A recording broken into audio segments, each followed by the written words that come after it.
গ্রাম্য পরিবেশ। ছোট্ট একটি বিকেলে মাঠের পাশে জঙ্গলের ভিতর একটি জাদুর আম গাছ আছে। মিমি ও টুটুল হেঁটে আসছে। মিমি, শুনেছিস জঙ্গলের পাশে একটি গাছ নাকি কথা বলে? আরে গাছ কথা বলে আবার? সেটা কি মুভির গল্প নাকি?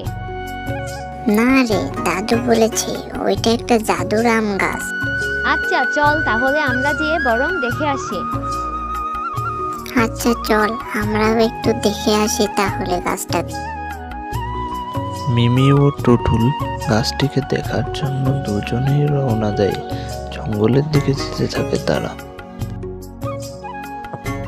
মিমি ও টুটুল গাছের নিচে এসে দাঁড়ায়, আর তখনই হঠাৎ বাতাস বইতে থাকে।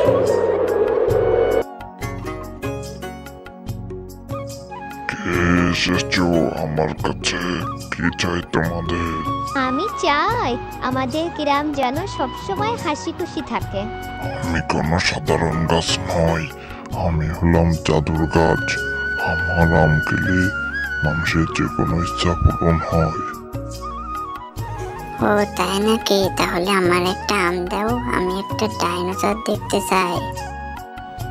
আগে তোমরা প্রমাণ করো যে তোমরা কতটা ভালো মনে। তখনই একটি শেয়াল সামনে থেকে সব কথা শুনে ফেলে। হে হে হে, জাদুর আম, আমি সব আম খেয়ে ফেলবো এই গাছে। হে হে হে। তখনই একটি টুনি পাখি উড়ে এসে নিচে বসে আর বলে, এই থামো, এই গাছ শুধু ভালো মানুষকে আম দেয়, তোমাকে আম দিবে না এই গাছ। শিয়ালটি এই গাছের আম খেয়ে ফেলবে। মিমি চল আমরা এই গাছটিকে রক্ষা করি।